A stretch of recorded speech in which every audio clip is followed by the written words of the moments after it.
Oui, c'est pas. Attends. Genre Poincaré ou quoi, non? Ah, Poincaré. Non, c'est un Allemand. C'est un Allemand? Ah bah c'est le Bismarck. Non plus. Oui, il me dit quelque chose, mais tu dois savoir ça. Lui, c'est en Asie ou un truc comme ça. Non. C'est un Mais non, oui. c'est 14, il n'y a pas de nazi encore. Il était Non, jeune. mais aide-nous un peu parce qu'on n'y arrive pas de toute façon. Faut nous aider un petit Il a un peu. uniforme allemand. Ouais, ça non, mais qu'il est allemand. Mine de rien, Ça... ils ont tous des moustaches. Ah, mais c'est Hitler le plus jeune. C'est ça, allez, ça fait un. Bravo. Oh, eh, t'es froid. J'ai connu les yeux.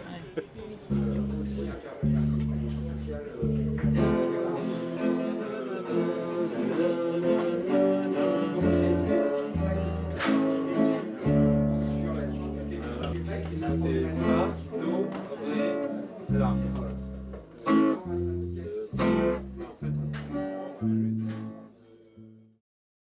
Pour cette journée de commémoration critique de l'année 1915, nous avons choisi de porter notre regard plus particulièrement sur la question des femmes au sein du mouvement syndical, comme dans les mouvements pacifistes qui donc ont eu lieu en 1915. Il nous semblait important de commencer par raconter l'événement qui s'est passé donc au Congrès ouvrier de 1879, dans lequel est intervenue Hubertine Auclair, féministe rentière de son état, qui l'année précédente n'avait pas réussi auprès du Congrès féministe de Paris à obtenir des motions favorables au vote des femmes, était venue dans ce congrès.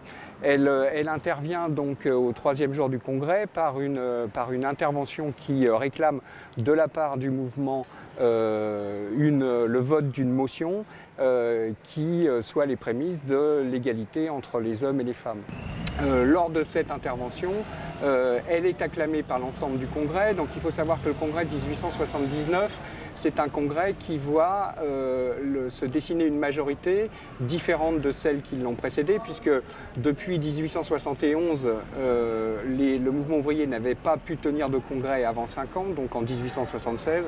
Et de 1876 à 1879, ce sont plutôt les positivistes et les proudhoniens qui tiennent le mouvement. En 1879, ce sont donc les collectivistes et les anarchistes qui vont reprendre l'ensemble du mouvement.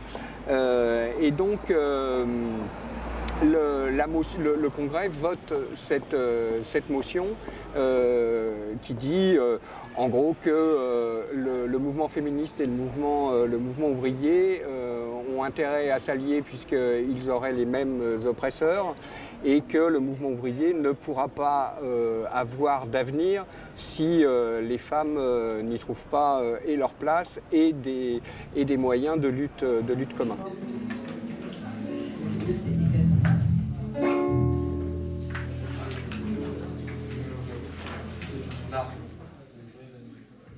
Le mouvement féministe était très intense depuis les années 1880. On l'a appelé l'âge d'or du féminisme. Et il est vrai que les femmes, les féministes, s'attendaient à obtenir le droit de vote en 1914. Toutes les conditions étaient réunies. Malheureusement, la guerre éclate et une partie des suffragistes, qu'on appelait les féministes prudentes ou les féministes bourgeoises, vont se rallier à l'Union sacrée. Leur rôle va être important parce qu'en fait, elles ont des associations importantes et elles vont véritablement mettre leur patriotisme au service de l'État dans plusieurs domaines, comme notamment l'accueil des réfugiés ou être très vigilante quant aux conditions de travail des ouvrières notamment.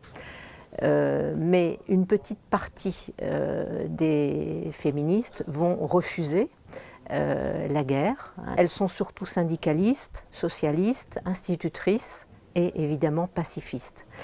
Et elles vont écrire pendant toute la guerre un ensemble dans des journaux différents, mais dont le plus important sera La Voix des femmes, un ensemble d'articles vraiment très intéressants, dont Romain Rolland dira qu'ils sont les rares articles de courage et de bon sens qu'il lira pendant toute la guerre et qui le réconforte après la lecture d'articles tellement chauvins et tellement de mauvaise foi, belliqueux, qu'il lit dans la presse française. Alors, je peux dire deux choses sur ces femmes, mais d'abord, il y a beaucoup d'institutrices hein, donc que ce soit Brion, que ce soit l'épouse de Mayou, mais c'est le couple Mayou de toute façon qu'il faut quand même citer ici, que ce soit quelques autres. Ce qui est remarquable, c'est qu'en général, elles ont une activité pacifiste ou antimilitariste largement avant la guerre de 1914. Elles l'auront pendant, certaines seront démises de l'éducation nationale, hein, entre autres Brion, et la plupart d'entre elles continueront à avoir une activité pacifiste et ou antimilitariste après le conflit mondial, voire dans la préparation du second, hein, et qu'elles étaient déjà assez âgées à l'époque. Donc il y a une continuité. On ne devient pas antimilitariste, sauf l'une d'entre elles, au moment de la guerre, mais c'était déjà quelque chose qui était inscrit dans leur militance, souvent des femmes socialistes, des femmes syndicalistes révolutionnaires, des femmes anarchistes, souvent engagées dans le syndicalisme des instituteurs et des institutrices, qui rejoindra assez rapidement la CGT, tendance révolutionnaire. Et donc il y a une continuité, vraiment un continuum dans cette activité à la fois militante, pacifiste et antimilitariste. Il y a des femmes sur les terrains de combat quand même. Par exemple, Madeleine Pelletier, que j'évoquais tout à l'heure, qui était donc médecin, va rejoindre un certain nombre de lieux où il y a des blessés, et elle dit « je soigne aussi bien, et de même manière, aussi bien les soldats allemands blessés que les soldats français blessés ou d'autres nationalités », montrant d'une certaine manière, même si elle ne le dit pas en ces termes-là, son internationalisme et son refus de la guerre, mais aussi son engagement comme Toubib à soigner tous les belligérants, quel que soit le camp auquel ils appartiennent. Et elle aussi va faire de la propagande antimilitariste et pacifiste auprès des femmes et des groupes militants féministes dans lesquels elle est engagée. Et puis les femmes, elles sont aussi très engagées d'une certaine manière dans cette guerre-là, parce qu'il y a celles qu'on appelle, alors on ne les a pas évoquées encore, elles ne sont pas forcément pacifistes, c'est celles qu'on appelle les munitionnettes, qui travaillent dans les usines de guerre parce que les hommes sont au front, et qui vont engager, alors même si elles ont produit des outils de mort pendant un certain temps, engageront des luttes sociales sur la fin de la guerre avec des grèves ou des revendications dans le cadre de ce travail industriel qui, d'une manière, qu'elles découvrent d'une certaine manière dans ces années-là, et elles seront renvoyées effectivement en 18, 19 et 20, peut-être pas dans leur cuisine, mais au moins dans leur foyer, quoi. On peut dire que les femmes ont été le pilier de l'effort de guerre. Évidemment, comme les hommes sont partis à l'armée, à l'arrière, il ne reste plus que des femmes, des vieux et des très jeunes. Et elles vont prendre à bras le corps, d'abord le travail agricole. Hein, la guerre éclate en pleine moisson, et donc les paysannes vont répondre présentes à l'effort agricole. Elles vont, à partir de fin 1915, être appelées dans les usines d'armement. Et là, le rôle des munitionnettes sera vraiment important, puisque Joffre dira, si les femmes s'arrêtaient de travailler 20 minutes, la France perdrait, les Alliés perdraient la guerre. Mais les conditions de travail sont terribles. Hein, toutes les codes sur la sécurité sautent en temps de guerre, les journées peuvent être interminables, hein, ça peut aller jusqu'à 14 heures. Et il y a de nombreux accidents, le travail est rude. Par exemple, chaque munitionnette tourne 35 tonnes d'obus par jour. Et malgré cela, la presse les décrit comme presque des profiteuses du système, tournant des obus en les maternant ou les enfilant comme des perles. Et il y a aussi l'enrôlement des infirmières qui va être immédiat. 100 000 femmes vont devenir infirmières, dont les 2 tiers seront bénévoles. Et là aussi, c'est un travail absolument éreintant.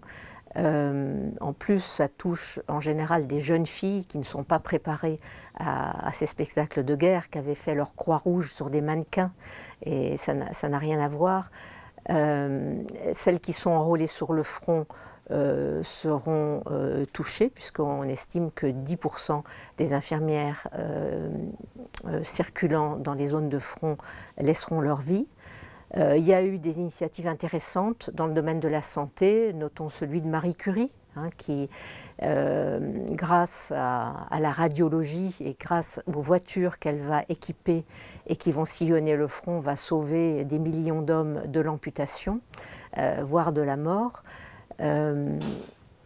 Il y a aussi, les femmes vont devoir assurer la relève dans les transports, dans les postes, dans l'enseignement. Enfin, occupées, elles le seront véritablement à 200% pendant toute la guerre.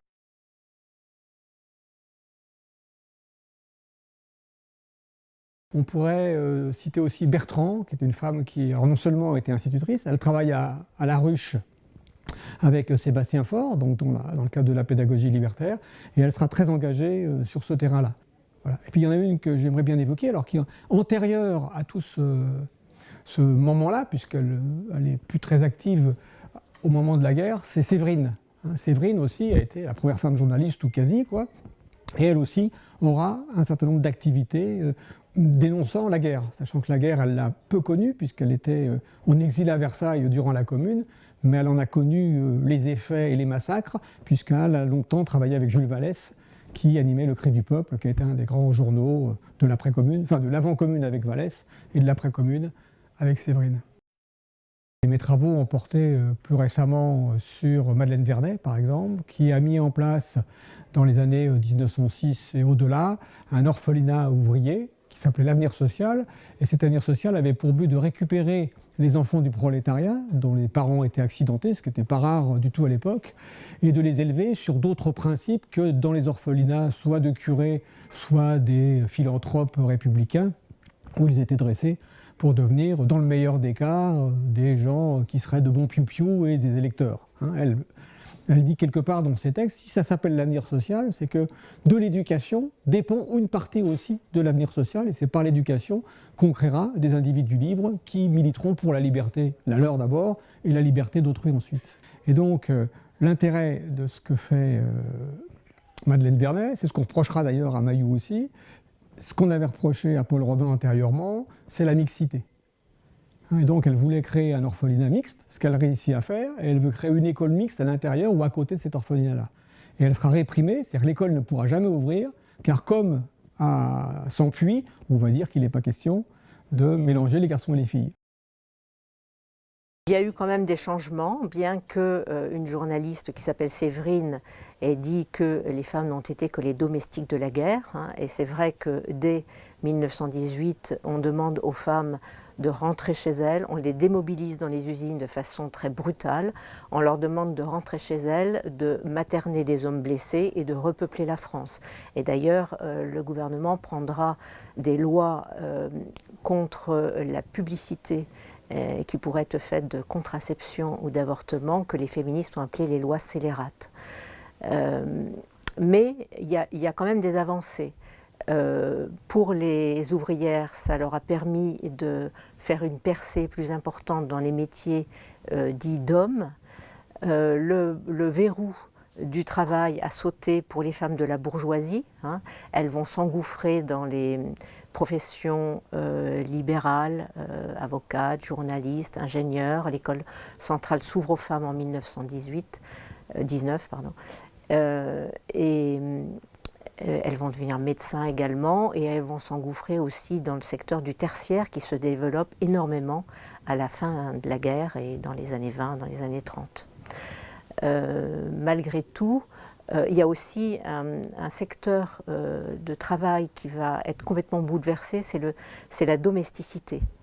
Avant-guerre, 700 000 domestiques à peu près. À la fin de la guerre, ou dans les années qui suivent la guerre, ça tombera à 350 000.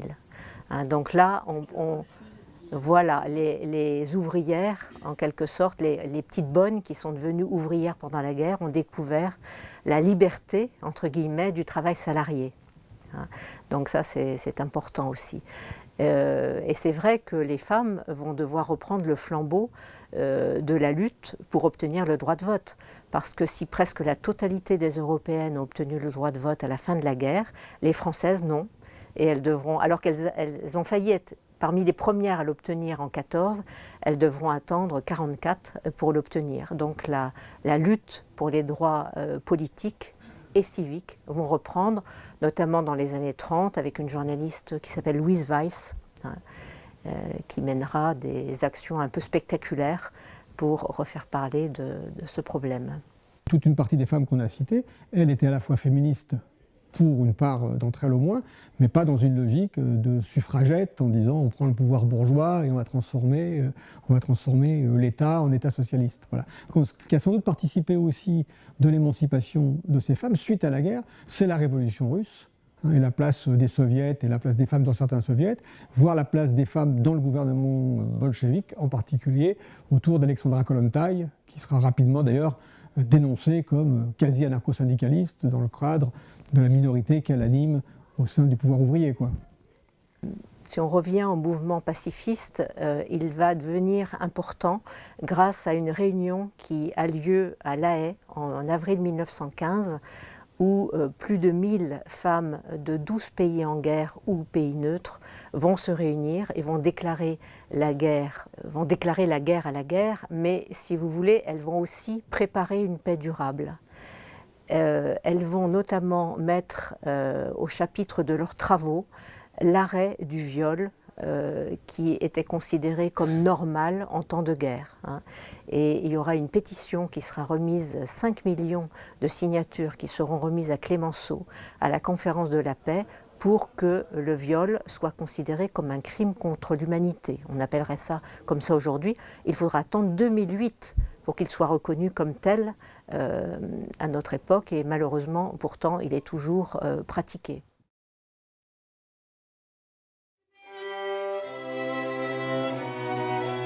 On parle des poilus, on parle de tout ce genre de choses, mais je n'avais pas conscience du tout de la mobilisation qu'il y avait pu y avoir des femmes dans ce contexte-là. Donc justement, ça m'a fait voir d'une autre manière ce que peut être le féminisme et l'envie de faire reconnaître un peu ça aussi, qu'on n'est pas juste là pour faire joli et qu'on peut faire plein de choses aussi si on s'en donne les moyens, quoi.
Je suis le nouveau, ton prénom c'est Bala, je m'appelle Mamadou. Mais c'est pas... attends, genre point carré ou quoi, non? Ah, point carré. Non, c'est un Allemand. Ah, c'est un allemand? Ah bah c'est le Bismarck. Non plus. Il me dit quelque chose, mais tu dois savoir ça. Lui, c'est un nazi ou un truc comme ça. Non. C'est un Mais non, oui. c'est 14, il n'y a pas de même temps. Il était Non, jeune. mais aide-nous un peu parce qu'on n'y arrive pas de toute façon. Il faut nous aider un petit Il a un peu. uniforme allemand. Ouais, ça non, mais qu'il est allemand. Mine de rien, Ça... ils ont tous des moustaches. Ah mais c'est Hitler le plus jeune. C'est ça, allez, ça fait un. Bravo. Oh, wow. J'ai reconnu les yeux.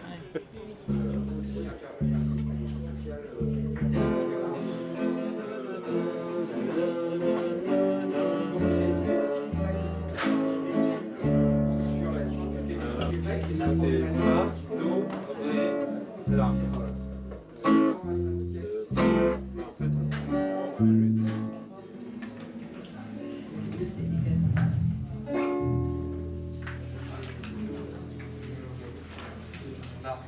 Dans les années qui précèdent la Première Guerre mondiale, les femmes sont au travail, une femme sur 3 est active et elle représente à peu près un bout, plus d'un tiers, 37% des effectifs de l'industrie.